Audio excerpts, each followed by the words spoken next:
चलो, अब मन विषय एक बात है। भाषा के मामले में जान लिया, भाषा के पुद्गल भी जान लिए, अब मन के पुद्गल जानेंगे। तो मन क्या है? मन आत्मा है या आत्मा से भिन्न है? सबसे पहला प्रश्न। ये सारे प्रश्न हमको होते ही है, हम लोग ये सोचते ही रहते हैं कि भाई मन क्या है, मन क्यों होती है, इच्छा क्यों होती है। पंचेंद्रिय को ही मन होता है, मन ही मोक्ष लेके जाएगा आपका। मन होगा वो ही, जिनको मन होगा, जीव जीव मन संगनी है, मन सहित है, वो ही मोक्ष जा सकता है। तो मन को जानना बहुत जरूरी। ठीक है, भाषा एक बार नहीं होगी चलेगा, आप नहीं बोल सकते चलेगा, लेकिन मन नहीं होगा तो नहीं चलेगा, क्योंकि मन एक ऐसी संज्ञा है, संज्ञा बुद्धि है कि इस मन संज्ञा से के बिना कोई जीव मोक्ष तक जा नहीं सकता। बराबर, कोई जीव मुक्त नहीं हो पाएगा।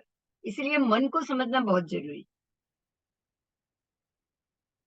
मन आत्मा नहीं है। भगवान कह रहे हैं, गौतम, मन आत्मा नहीं है। मन आत्मा से भिन्न है, मन अन्य है। मन कुछ और ही है, मन आत्मा नहीं। अगर मन आत्मा होता तो प्रत्येक आत्मा को मन होता कि नहीं, बताओ? प्रत्येक आत्मा को मन होता, निगोद की आत्मा को भी मन होता, एकेंद्रिय से लेकर चौरिंद्रिय आत्मा को भी मन होता, लेकिन ऐसा नहीं है। मन आत्मा से अलग है। मन किसी किसी का ही बनता है, तो किसका बनता है? मात्र संज्ञी पंचेंद्रिय का मन बनता है। 5 इंद्रिय होगी तो ही मन बनेगा। 5 इंद्रियों में आपके आंख नाक कान सब आ गए, सब आ गए।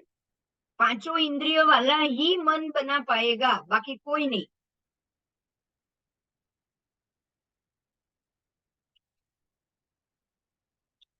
बराबर, अजीवों को मन नहीं होता, जैसे अजीवों को भाषा नहीं होती, जैसे अजीवों को मन नहीं होता।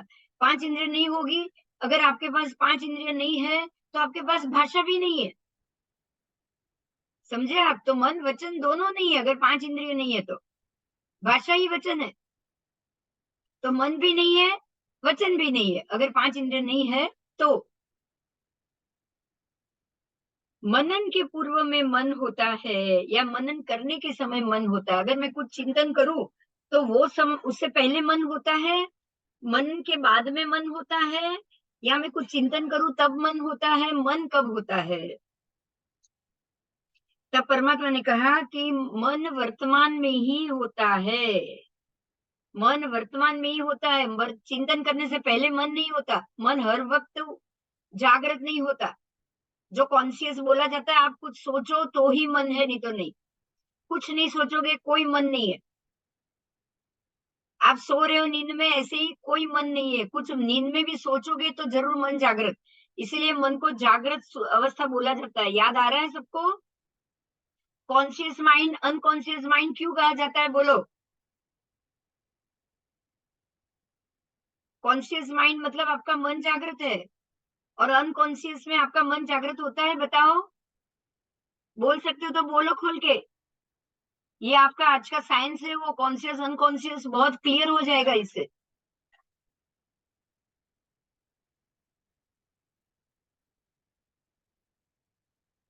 आज का साइंस कहता है ना कि एक ब्रेन पावर है।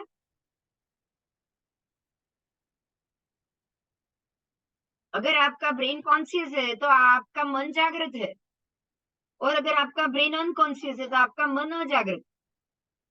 कोमा में गया हुआ आदमी conscious, semi semi conscious, unconscious ऐसा होता है, कॉन्शियस नहीं होता है वो। या तो वो सेमी कॉन्शियस होता है, मतलब उसको थोड़ा थोड़ी जागृति है, या बिल्कुल अनकॉन्शियस है। समझ में आई बात?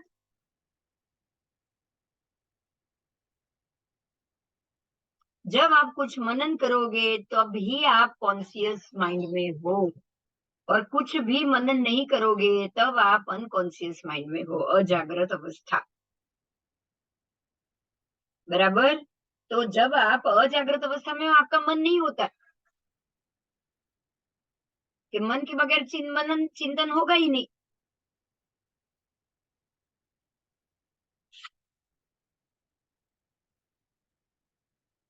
तो मनन के पूर्व में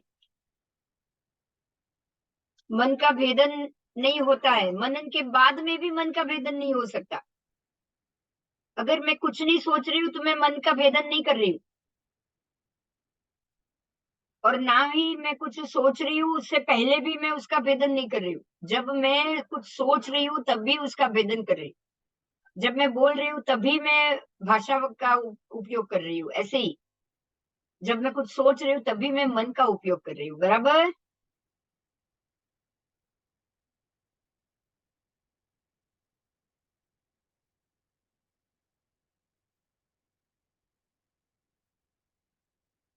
मन के चार प्रकार है: सत्य मन, असत्य मन, मिश्र मन और व्यवहार मन।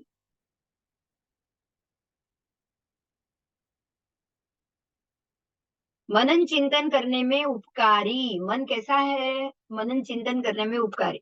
मोक्ष के बारे में सोचना है तो मनन चिंतन आपका शुभ हुआ।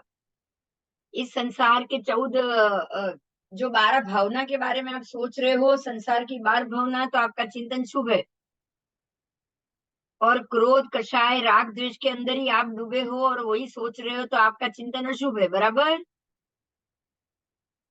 बराबर।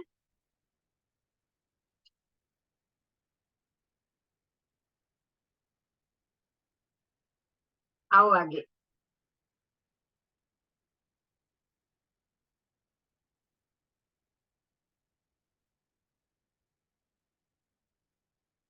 तो मनन चिंतन करने में उपकारी इसके जो पुद्गल होते हैं, मनोवर्गणा के पुद्गल, वो मनन चिंतन करने में उपकारी होते हैं। और मनन चिंतन करने में जो उपकारी है उसको जब आप ग्रहण करोगे तो ही आप उसका चिंतन कर पाओगे, अन्यथा नहीं।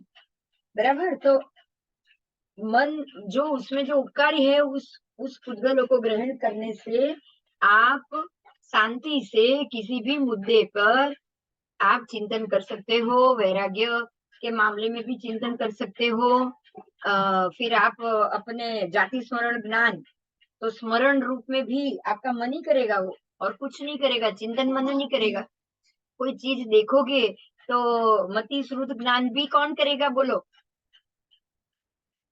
घट देखा तो ये मैंने पहले देखा हुआ था, तो इसका चिंतन भी, उसको याद भी कौन करेगा? मन। बिना मन तो वो भी याद नहीं आएगा। ठीक है। तो आपको कुछ भी सोचना, चिंतन करना, मनन करना, इच्छा करना, इसलिए इसको एक इच्छा को, इसको एक मन को एक शक्ति कहा गया। हमको मन की शक्ति देना, बोलते कि नहीं बोलो? इसको एक पावर बोला गया।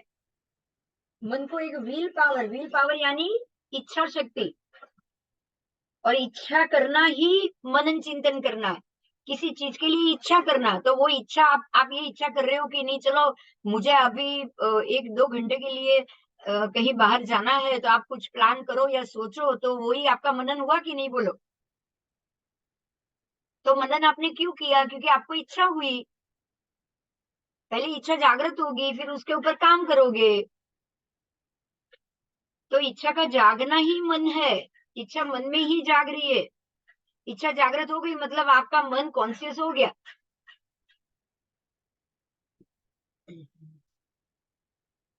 तो मन के भेदन विषयक 4 प्रकार: सत्य मन, मृषा मन, मिश्र मन और व्यवहार मन।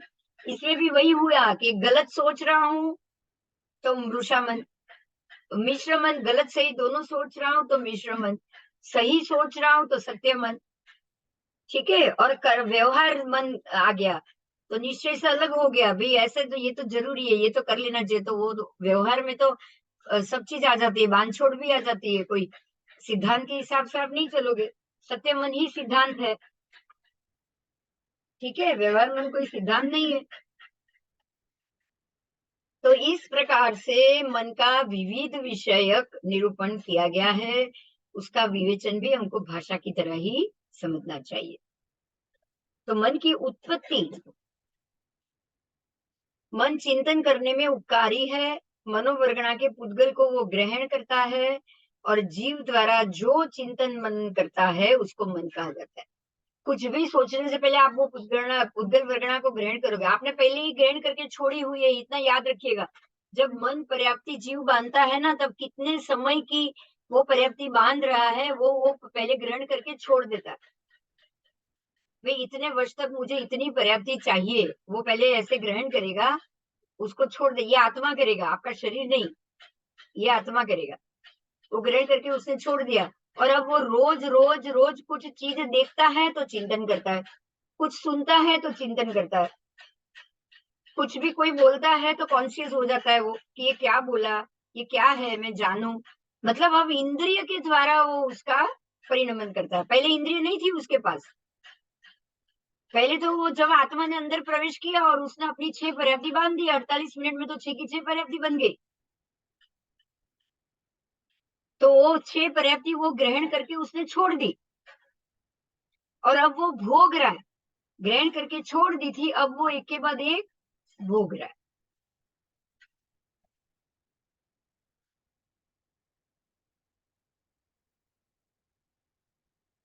ठीक है, तो ग्रहण करके छोड़ दिया, अब वो चिंतन विंतन मनन कर रहा है, मतलब वो उसका भोग कर रहा है।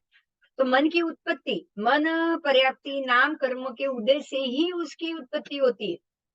अगर आपको मन पर्याप्ति नहीं बांधी है तो आपको मन नहीं होगा। ये 10 संज्ञा है, 10 संज्ञी जीव, ये संज्ञी जीव ही कर सकता है। आहार, शरीर, इंद्रिय, श्वासोच्छ्वास, भाषा और मन, ये 6 पर्याप्ति। आहार पर्याप्ति, आप कितना खाओगे, कैसे खाओगे, खा पाओगे कि नहीं, वो आहार पर्याप्ति। फिर शरीर पर्याप्ति, शरीर बन रहा, अभी इतना छोटा सा बिंदु आपने परमाणु इकट्ठा किया, अब उसको रोज आहार मिलेगा, बराबर। वो शरीर शरीर की पर्याप्ति बांधकर उसने छोड़ दी, और अब वो आहार पर्याप्ति बांधकर छोड़ दी, और अब वो रोज आहार ले रहा है, तभी गर्भ में बच्चा बड़ा होता है, ऐसे नहीं बड़ा होता है। पहले उसने आहार पर्याप्ति लेकर छोड़ दिया, बराबर। उसके बाद शरीर, आहार, शरीर, इंद्रिय पर्याप्ति भी उसने बांधी और छोड़ दी। कितनी इंद्रिय, कैसी इंद्रिय, वो उसने बांध दी। पांचों इंद्रिय, इंद्रिय होने के बावजूद कोई नहीं सुन सकता, तो द्रव्य इंद्रिय बांधी है, भाव इंद्रिय छोड़ दी, नहीं बांध पाया तो नहीं सुन रहा है। तो द्रव्य से और भाव से, दोनों से उसको ये करना पड़ता है। आप देखोगे कि बहुत सारे बच्चे कुछ भी बोलते हैं, जैसे वो जो होते हैं ना, मेंटल रिटायर्ड, कुछ भी बोलते हैं, उनको समझ नहीं है वो, मतलब उन्होंने द्रव्य भाषा पर्याप्ति बांध दी लेकिन भाव पर्याप्ति नहीं बांधी, इसलिए कुछ सोच समझ के नहीं बोल रहे, ऐसे ही आवाज निकाल रहे हैं वो, बराबर। तो जो पंचेंद्रिय मनुष्य बांधेगा पर्याप्ति, जो भी, वो द्रव्य भाव दोनों बांधेगा। ढोल बज रहा है, वो द्रव्य पर्याप्ति है, वो भाव पर्याप्ति नहीं है। द्रव्य तो है ना, चमड़ा, आवाज तो निकल ही रही है। भाव पर्याप्ति में अलग अलग आवाज आएगी, शब्द का अलग अलग अलग शब्द बाहर आएगा। अगर भाव पर्याप्ति नहीं है और खाली द्रव्य से ही आवाज आ रही है तो ढम ढम ढम के अलावा कुछ नहीं आएगा। और भाव पर्याप्ति तो संगनी जीवी बांध सकता है ना, वो ढोल कैसे बांध सकता है बताओ, जीव है उसमें, अजीव नहीं बांध सकता, राइट।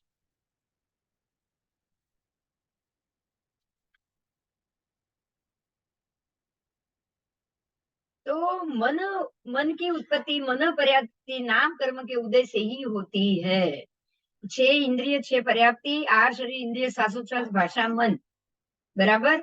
ये 6 पंचेंद्रिय को ही होगी, एक इंद्रिय को मात्र 4 होती है, आहार पर्याप्ति, शरीर पर्याप्ति, इंद्रिय पर्याप्ति और श्वासोच्छ्वास। फिर बे इंद्रिय से भाषा शुरू हुई, बे इंद्रिय को 5 पर्याप्ति, विकलेंद्रिय को, बे इंद्रिय नहीं बोलूंगी, विकलेंद्रिय, बे इंद्रिय, तेंद्रिय, चौरेंद्रिय, तीनों को 5 पर्याप्ति, पर पंचेंद्रिय को 6 पर्याप्ति। छठी कौन सी, मन पर्याप्ति, छठी का नाम ही मन पर्याप्ति। तो ये 6 पर्याप्ति का कर्म का उदय होगा तो ही संज्ञी पंचेंद्रिय। अगर 5 पर्याप्ति के कर्म का उदय है तो आप बनोगे विकलेंद्रिय, और 4 ही पर्याप्ति का आपको उदय होगा, मनोवर्गणा के पुद्गल को आप ग्रहण 4 ही पर्याप्ति को करोगे तो आप बनोगे एकेंद्रिय। और 3 ही बनी, मान लो 3 बनी तो आहार, शरीर, इंद्रिय, श्वास नहीं, तो 48 मिनट में ही आपकी आयु खत्म। आयु बांध ही नहीं रहे हो, आप बांध ही नहीं सकते। तो समूर्छिम जीव हुए वो, उनको खाली 3 पर्याप्त है। मेरे ही खाने से, मेरे ही पीने से जो समूर्छिम जीव उत्पन्न होंगे उनको खाली 3 पर्याप्त है। बराबर।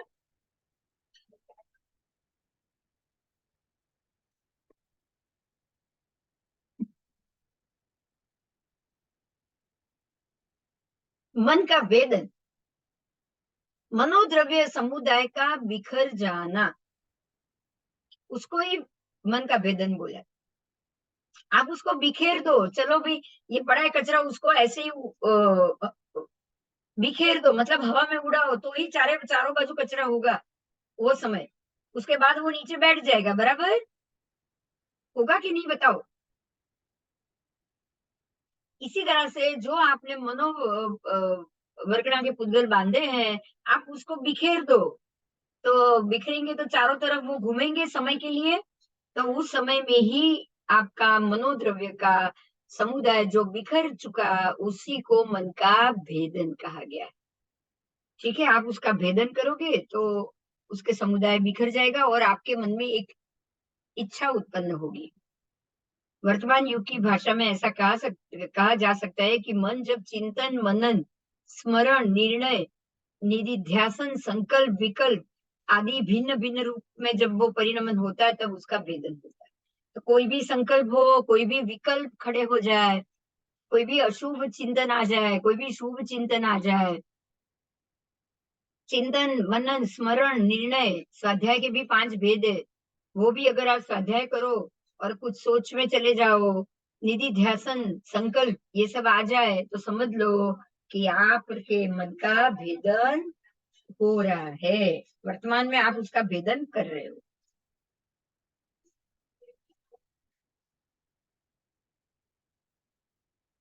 तो भेदन कर रहे हो तभी मन है, ना पहले मन था ना बाद में मन रहेगा। ठीक है। और मन भी भाषा की तरह ये भेदन अनात्म रूप है, मतलब एक कोई आत्मा करता है, पर ये आत्मा नहीं है। ठीक है, मन और भाषा आत्मा नहीं है। वो रूपी जरूर है, अचित है और अजीव रूप, अजीव है। भाषा अजीव, मन अजीव, दोनों रूपी, दोनों अचित, उसमें जीव नहीं है और दोनों अजीव है। मनन समय में उसको मन कहा जाता है, मनन के पहले भी उसको मन नहीं कहा जाता, बाद में भी उसका अस्तित्व नहीं होता। इसलिए मन समय में ही उसका भेदन होता है। जब मनन करोगे तभी उसका भेदन, बाकी नहीं। मन जीव को ही होता है, अजीव को मन नहीं हो सकता, अजीव को भाषा भी नहीं हो सकती। आओ अभी काया के मामले में जानेंगे। समझ में आ गया मन का? हम्म। आओ काया के मामले में।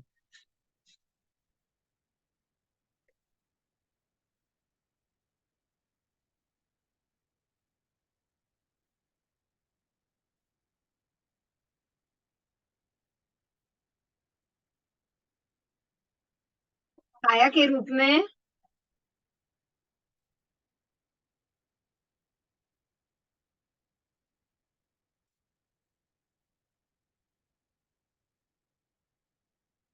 हेलो। हाँ हाँ चलो। हाँ।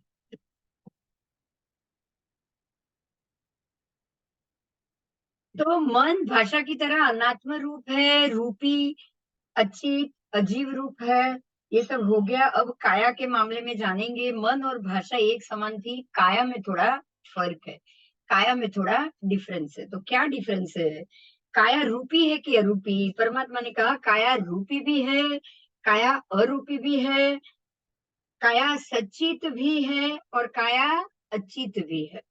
ठीक है, काया जीव रूप भी है, काया अजीव रूप भी है। काया जीवों को भी होती है, काया अजीवों को भी होती है। तो यहाँ मन और शब्द की तरह काया को कुछ और विशेषण मिले हैं। काया का कुछ और भी काम होता है। काया वर्तमान में भी है, वर्तमान में तो है ही, भूतकाल में भी है और भविष्य में भी है। तो इसको हम अच्छे से समझेंगे। मन और शब्द भूतकाल में नहीं थे, भविष्य में नहीं थे, मात्र वर्तमान में थे। लेकिन काया आपको तीनों काल में मिलेगी, भूतकाल में भी, वर्तमान में भी और भविष्य में।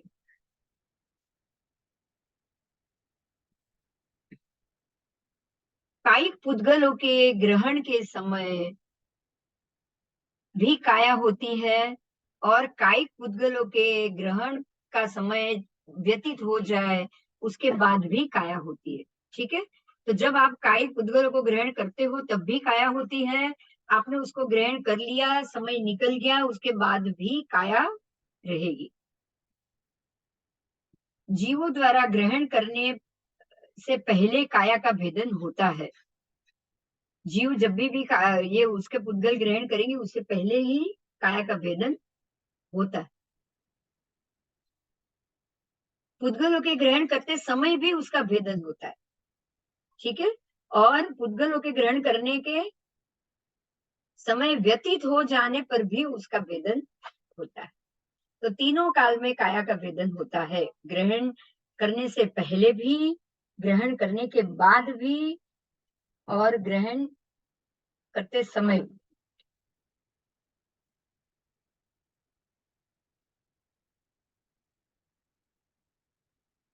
आओ, काया के 7 प्रकार: औदारिक काया, औदारिक मिश्र काया, वक्रीय काया, वक्रीय मिश्र काया, आहरक काया, आहरक मिश्र काया और कार्बन काया। ये हमने पहले कर लिए हैं बहुत डिटेल से। भाषा और मन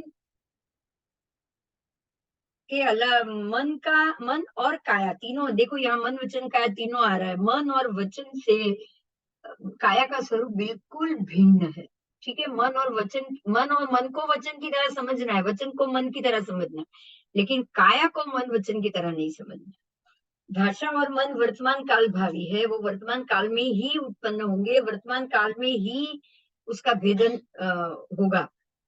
पर काया का भेदन भूतकाल में भी था, वर्तमान में भी है, भविष्य में भी रहता है। काया त्रिकाल स्थायी है, काया पुद्गलमय है, काया पुद्गलमय में भी रूपी है और चक्षु से भी दृष्टिगोचर। स्वभाव की अपेक्षा से चैतन्य स्वरूप आत्मा सर्वथा भिन्न है। देखो आपको यहाँ आज आपको मन वचन काया तीनों मिले, मन से भी आत्मा भिन्न, वचन से भी आत्मा भिन्न और काया से भी आत्मा भिन्न। ये बहुत अच्छी बात थी जो आज आपको जानने को मिली। हमारे मन से भी आत्मा अलग है, इतना नहीं समझना कि ये जो मन सोच रहा है वो आत्मा सोच रही है, ये गलती मत करना। हम कुछ भी सोच रहे हैं, हम कुछ भी चिंतन मनन कर रहे हैं, वो मन कर रहा है, आत्मा नहीं कर रहा है। आत्मा तो सिर्फ बंध रहा है, आत्मा तो अनंत ज्ञानी है, आत्मा के पास अनंत ज्ञान है। अगर कोई शब्द मुझे नहीं समझ में आ रहा है और वो शब्द का अर्थ मैं समझ रही हूँ, तो उसका अर्थ मत समझो कि ये आपकी आत्मा समझ रही है। बस समझ में आया? आपका प्रत्येक चिंतन मनन आपके ऊपर आवरण लगा रहा है, कोई हेल्पफुल नहीं है वो, मात्र आपकी आत्मा को ढकने का काम हो रहा है। इसीलिए कुछ भी चिंतन मनन नहीं करोगे ना, कुछ भी नहीं, कोई आवरण नहीं चढ़ाओगे ना, तो आत्मा अपने आप अनंत ज्ञान से भरा हुआ है।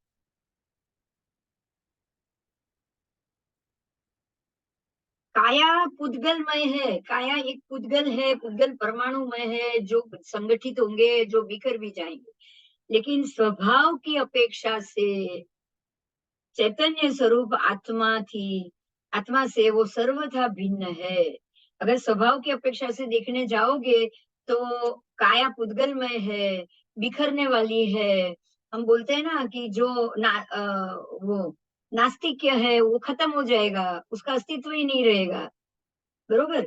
और हम बोलते हैं ना काया मिट्टी में मिलने वाली है, मगर चैतन्य स्वरूप आत्मा काया से बिल्कुल भिन्न है, कंप्लीट ज्ञान चैतन्य है, वो है आत्मा, कंप्लीट चैतन्य।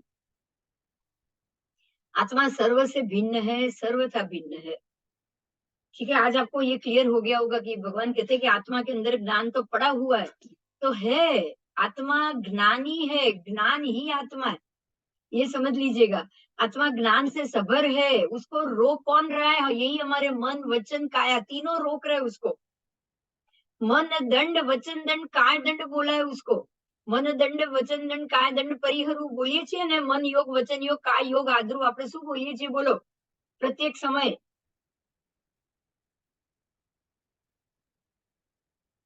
इसीलिए उसको दंड बोला है, दंडित कर रहे हैं, वो आत्मा को दंडित कर रहे हैं। तो आज ये जाना कि स्वभाव स्वभाव आत्मा का स्वभाव ही ज्ञान है, संपूर्ण रूप से चैतन्य है, वो ज्ञान ही ज्ञान है। मगर जो काया का स्वभाव है पुद्गलमय, मन का स्वभाव पुद्गलमय, वचन का स्वभाव पुद्गलमय, काया का स्वभाव पुद्गलमय, और ये तीनों पुद्गल मिलके आत्मा के ऊपर उसको दबा रहे हैं, उस पर पुद्गल डाल रहे हैं, कचरा डाल रहे हैं, कचरा डाल रहे हैं।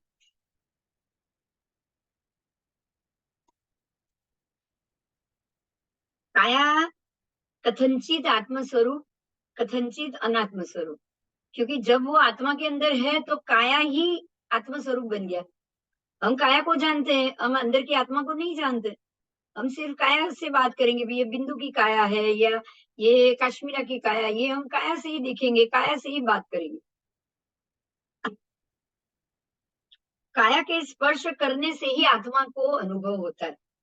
आप आत्मा को स्पर्शित कर रहे हो, वो अनुभव कैसे होगा? किसी की आत्मा अगर आपको आपके आप मान लो कि कोई ऐसे पूर्व जन्म की ऋणानुबंध हो और किसी की आत्मा आपको अच्छी लग रही हो, मतलब ऋणानुबंध के कारण, धर्मबंध के कारण वो व्यक्ति की आत्मा आपको अच्छी लग रही हो, तो आपको जाकर उसको भेटने का मन करेगा, उसको पकड़ने का मन करेगा, करेगा कि नहीं बोलो? हाथ लगाने का मन करेगा, क्योंकि स्पर्श ही अनुभव है। किसी भी आत्मा को स्पर्श करना ही आत्मा को छूने का अनुभव है। आप किसी की आत्मा को, मेरी आत्मा ऐसे नहीं छू पाएगी, मुझे उसको स्पर्श करना पड़ेगा। स्पर्श करने से ही मैं उसकी आत्मा का अनुभव कर पाऊंगी। काया से बांधे हुए कर्म का अनुभव आत्मा को होता है। काया से ही कर्म बनते हैं, काया से कर्म ही बंद होता है और कुछ नहीं, और वो कर्म बंद आत्मा पर भार बनकर लग जाते हैं। जीवकृत कर्मों का वेदन भी काया के माध्यम से होता है। मतलब ऐसे नहीं पता था और हमने बहुत सारे कर्म लगा लिए, अब हमको पता है और अब हम सारे कर्मों को नीचे नीचे करके गिरा रहे हैं, एक एक करके उसको खत्म कर रहे हैं, गिरा रहे हैं, है ना? तो वो कैसे होगा? काया के माध्यम से ही होगा। कर्म का खात्मा भी करना होगा तो काया चाहिए, तो पॉजिटिव थिंकिंग चाहिए। अगर नेगेटिव थिंकिंग की है, संसार का चिंतन मनन किया, तो कर्म चढ़े। और एक बार सोचो कि भाई ये कर्म इसी कारण चढ़ रहा है, अब मुझे शांत हो जाना चाहिए, तो अब आप शांत हो गए, कुछ चिंतन मनन नहीं करे, तो अपने आप जो ऊपर लगे हुए कर्म है वो हटेंगे। कर्म हटाने के लिए कोई पॉजिटिव थिंकिंग नहीं है। ये सोचने से कर्म चढ़ रहे हैं तो ये सोचने से कर्म उतरेंगे, ऐसा नहीं है। सोचने मात्र से कर्म चढ़ते।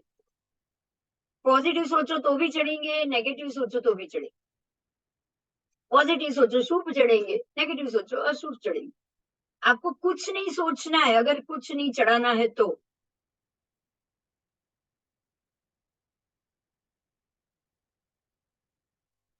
बराबर। जीवकृत कर्मों का वेदन काया के माध्यम से होता है। पहले मैंने बहुत जो भी कर्म किए हैं वो काया के माध्यम से ही चढ़े और काया के माध्यम से ही उसका वेदन भी होगा। ठीक है, इस कारण से वो आत्मस्वरूप कहा जाता है। इसीलिए वो कथनचित आत्मस्वरूप है, कथनचित अनात्म स्वरूप। काया का विनाश होने से आत्मा का नाश नहीं होता, तो ये कहां से आत्मस्वरूप हुआ? अगर आत्मस्वरूप होता तो काया का नाश होते ही आत्मा का भी नाश हो जाता, आत्मा का ही नाश होते काया का नाश हो जाता। मगर ऐसा नहीं होता है। ऐसा इसीलिए नहीं होता है कि आत्मा शरीर छोड़कर निकल जाती है, काया का नाश करना पड़ता है, वो भी बाद में, भविष्य में।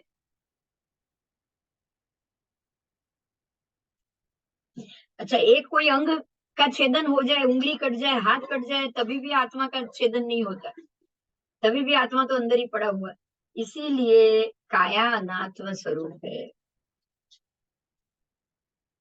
कार्मण काया और संसारी आत्मा। देखिए यहाँ कैसे डिवीजन बताया। काया है कार्मण और आत्मा है संसारी।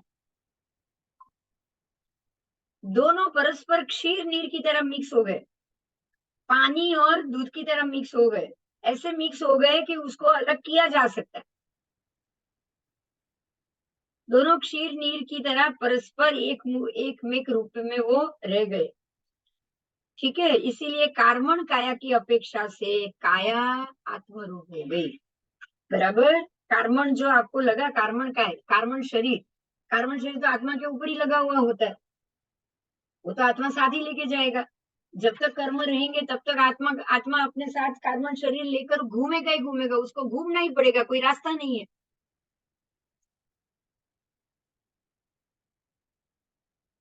ठीक है, तो कार्बन शरीर के कारण आत्मा काया आत्मा रूप हो गई। पर जो औदारिक शरीर है ये वाला, उसको तो प्राण निकलते ही उसको छोड़ना ही पड़ेगा, और उस अपेक्षा से काया आत्मा से भिन्न हो गई। काया रूपी भी है, अरूपी भी है। औदारिक शरीर आदि को छोड़कर औदारिक आदि शरीर की अपेक्षा से काया रूपी हो गई। कार्बन काया रूपी होने पर भी अति सूक्ष्म होने के कारण काया को स्थूल दृष्टि से अरूपी भी मानी है। बराबर, क्योंकि बहुत सूक्ष्म है इसीलिए दिख नहीं रहा, इसीलिए उसको स्थूल दृष्टि से अरूपी मान ली। काया सचित भी है और अचित भी है। सचित अंदर आत्मा जीवन चैतन्य युक्त है तो काया सचित है, जिंदा है। और अगर आत्मा निकल गया अमृतावस्था में, काया अचित हो गई। काया जीव भी है, अजीव भी है। तो उच्छ्वास आदि को धारण कर किया है, ये शरीर ने किया है, और सांस चालू है तो वो जीव है औदारिक अपेक्षा से। और सांस उच्छ्वास रूप अगर वो निकल गए तो वो मृत काया अजीव है। काया जीव को भी होती है, अजीव को भी होती है, ये एक बहुत बड़ी बात है। जैसे ये जीव आत्मा को काया मिल रही है, ऐसे जो अनात्मा है, मतलब जिसके अंदर आत्मा ही नहीं है, अजीव द्रव्य, जीव द्रव्य अजीव द्रव्य, दोनों द्रव्य, द्रव्य है तो काया है, इतना याद रखना। अगर जीव द्रव्य है तो भी द्रव्य है तो वो काया ही द्रव्य, और अजीव द्रव्य है तो उसमें भी काया होगी होगी और होगी, क्योंकि द्रव्य शब्द आ गया। जीव शरीर धारण करता है इसलिए काय शरीर होती है, और माटी आदि से बने हुए शरीर का आकार भी अजीव द्रव्य कहा जाता है। माटी से जो घड़ा बना, ये जो बॉटल बनी, तो ये लोहे की है तो ये अजीव द्रव्य है, अजीव द्रव्य से ये बना है, ये बना हुआ इसलिए अजीव। कच्चे लोहे में तो जीव था ना, अब उसका शरीर है ये, तो उसकी भी काया है, अजीव को भी काया है। काया पहले भी होती है और वर्तमान में भी होती है। जीव का संबंध होने पर उससे पहले भी काया होती है। जैसे कि कोई देड़के का, मेंढक का क्लेवर पड़ा है, तो क्लेवर पड़ा है तो काया थी, उसी के अंदर एक जीव ने जन्म लिया। ऐसे ही माता पिता का शरीर एक काया थी, उसी के अंदर नए बच्चे ने जीव, अंदर गर्भ में जीव जन्म ले रहा। तो पहले भी काया थी तभी वो जीव ले पाया, और आगे भी जीव निकलने के बाद भी उसका शरीर काया रहेगा।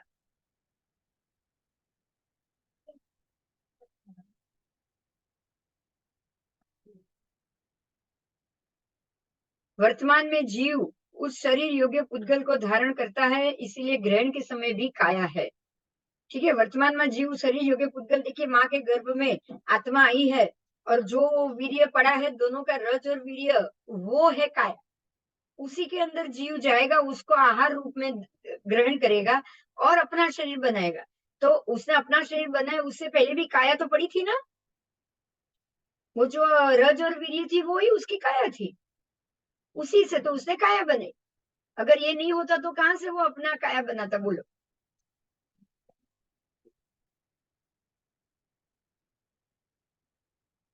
इसीलिए ग्रहण के समय भी काया थी, और ग्रहण कर कर शरीर योग्य पुद्गल का समय निकल गया, 48 मिनट हो गई, उसने 6 पर्याप्ति बांध दी, तो उसके बाद तब भी काया है। अब वो पूरे शरीर में से, माँ के गर्भ में से स्पंज की तरह सारे पोषक द्रव्य को ले रहा है, तो तब भी वर्तमान में भी काया है, और आगे भी काया रहेगी। जन्म लेकर बाहर आएगा तो वो शरीर के साथ बाहर आएगा, जब तक जिंदा रहेगा तब तक काया रहेगी, और मरने के बाद भी काया तो रहेगी। आत्मा निकल गई, काया तो पड़ी ही है, क्लेवर। तो काया पहले भी है, वर्तमान में भी है, और बाद में भी। बहुत अच्छे से समझा है। देखो, मरने से पहले भी काया है, जन्म से पहले भी काया है। काया के कारण ही तो वो जन्म ले सकता है, और जन्म लेकर पूरे जन्मारे जी रहा है, तब भी वर्तमान में काया। और मर गया, आत्मा बाहर निकल गया, आत्मा आई उससे पहले भी काया थी, आत्मा बाहर निकल गया अभी भी काया, ऐसे कैसा क्लेवर पड़ा हुआ। तो काया तीनों काल में वर्तमान होती है।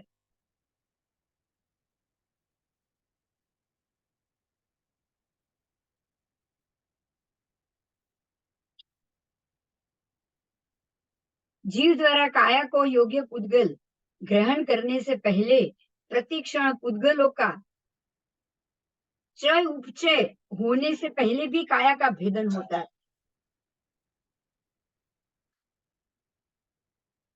जैसे कि आप कुछ अगर कोई ये बॉटल है, मैं उसमें दूध भरना सोचूं, तो दूध भरने से पहले ही मैंने सोच लिया, तो ये दूध की बोतल हो गई। लता, अगर मैं ये सोचूं कि मैं इसमें तेल भरूंगी, तो तेल भरने से पहले ही ये तेल की बोतल हो गई। अगर मैं ये सोचूं कि इसमें पानी भरूंगी, तो ये पानी भरने से पहले ही ये पानी की बोतल हो गई। तो इसी तरह खाली सोचने पर भी काया रूप में परिणत होने से पहले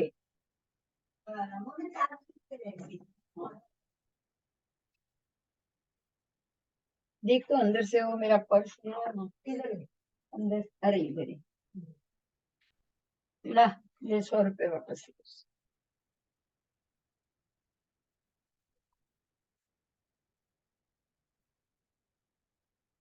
आओ।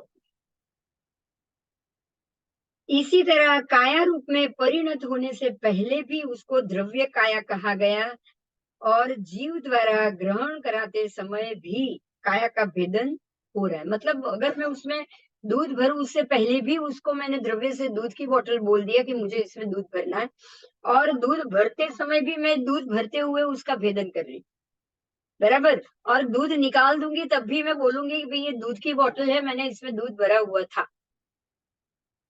तो दूध निकल जाने के बाद भी इसमें दूध भरा हुआ था, वो बात अस्तित्व में रहेगी।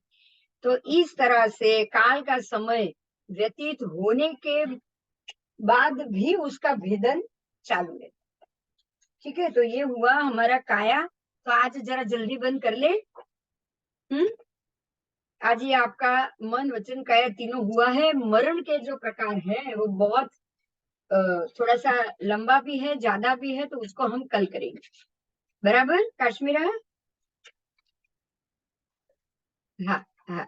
तो ये હવે આપણે સોમવારે કરશું, ઓકે? ચાલ, જય जिनेन्द्र, जय।